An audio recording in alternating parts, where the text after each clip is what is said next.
Hello guys, good morning ka-safety. Good afternoon, good evening. Kung saan man kayo sa sulok ng mundo, sana nasa mabuti kayong kalagayan.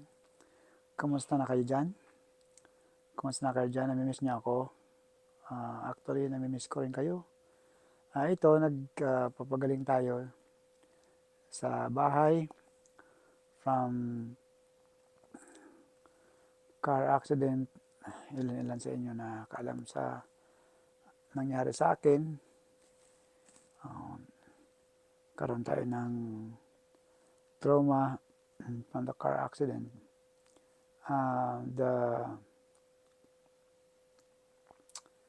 The worst car accident in my life. Binunggo pa tayo at malamang tulog yung nag-drive dahil hindi ba lang nag-brake. Talagang sumadsad yung kotse ko. So ito, yun ang ating maiksing story, pero hindi tayo mag-stay doon. Limutan natin yung nangyari. Ang mahalaga ay binigyan tayo ng panibagong buhay ng Panginoon. Binigyan tayo ng chance to live, to extend our life. Salamat sa mga prayer again. Salamat sa mga kaibigan, family, ang walang sawang nagnanalangin. At siyempre sa ating Panginoon ay siyang nagbibigay kasagutan sa ating padalangin. Papasalamat tayo sa Kanya at binigyan tayo ng lakas, patuloy tayong binigyan ng lakas. At lalo tigit binigyan tayo ng panibagong buhay. Okay? So, share ko lang sa inyo uli yung na-experience ko, yung miraculous power, God's miraculous power. Totoo pala yun. Totoo yun. Minsan kasi, kahit tayo Kristiyano na, nagdududa pa rin tayo kung totoo ba yung miracle ng Panginoon na ginawa niya. At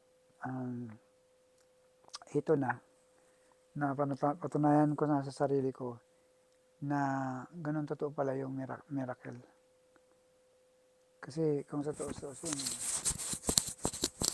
dami nang ginawa sa akin na procedure at marami nang dugo na wala sa akin. At ang dinig ko na 5 beses nila ako ni-revive, God hold on to me.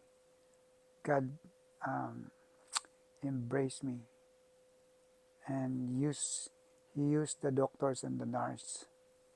So I really so grateful and thankful to our Almighty God. Yun ang experience ko.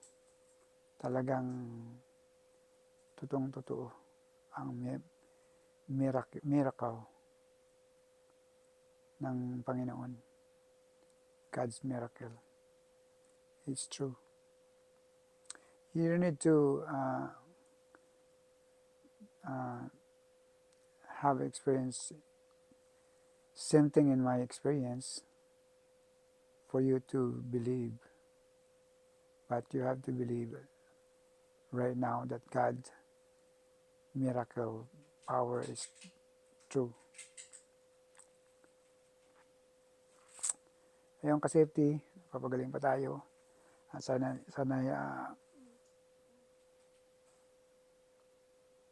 yun, meron tayong hindi tayong sakit sa foot. Yung fluid kasi pumupunta sa foot eh. Hindi pa natin makamit yung isang paa natin, kaliwa. Dahil advice ng doktor ay toe touch muna. Actually, hindi ko magalaw. Paangat. Push lang ng, pero konti lang, paganyan. Pero paangat hindi. Ayon sa doktor, na-damage daw nila yung yung nerve. At the doctor said it's not guarantee na babalik pa yung normal na circulation, normal na movement ng foot ko. Sa kanyang instinct, sabi niya, is not guarantee babalik. But I believe that God do something extra and miraculous power of this foot. Kung ginawa na niya, in-extend niya yung buhay ko, gagawin pa niya ulit sa akin. Yung nerve na yon babalik. Kaya, hold on lang sa Kanya. Mahawakan lang natin ang Kanyang salita at ang ating faith ay manatiling mag-alab sa ating pananampalataya sa Kanya. Umaga dito, malamig dito. Talagang ang lamig. Ang lamig. Kaya, sinot ko yung jacket. Hindi ko alam kung sino itong jacket.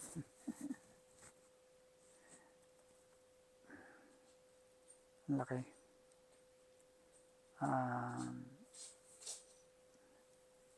May nagbigay eh. Pero, sinot ko na rin. Lamig eh. Kumusta na kayo dyan? Sana ay stay kayo. Patuloy kayo mag-support sa ating channel.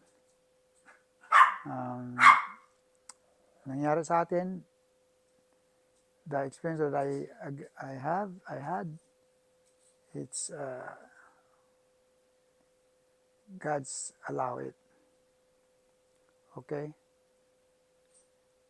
It's not under my control. God is in control. Okay? So, yung kasi, the violator in the street is a lot.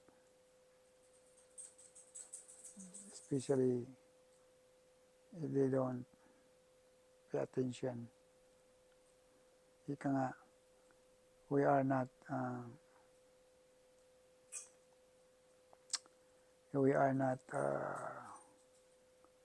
what is that? We are not we would say like we are not perfect in terms of driving, but in terms of safety, you have to pay attention in the traffic rule. But that guy who hit me, he didn't follow the traffic rule first. Maybe he drove sleepy. And he didn't even apply a brake because my car was low. I don't see him after because my car was low. So, ayun. Ayun sa police report, sabi niya, sakit daw yung mata niya. He didn't really sure. He didn't really sure if the light is green or red. His eyes itching. His scratch it. Okay. It's mababaw na dahilan. So, ang malaga na regardless of his fault or not, who fault is, regardless of who fault is, the important is God gave us a chance. God answer my prayer at that moment that was a car hit me on my left. I called the God right away. I said, Lord, help me. Help me. If you notice, my voice is not really firm and loud because I have one in my stomach. It's still inside, still healing. Outside is healing already. It's healed outside, but inside I feel something. I cannot loud my voice, make my voice loud because I feel pain a little bit. Because I have couple major surgery. So thank God, thank God, thank God. Thank you so much for once again. Thank you so much for the support, my supporters, for for the prayers to those individual who prayed for me. Thank you so much. I can't name you one by one, but one thing for sure, that God knows you. That God knows you, each one of you. Thank you once again, okay? And until next time, and keep you update. And God bless you more and more. Bye bye for now.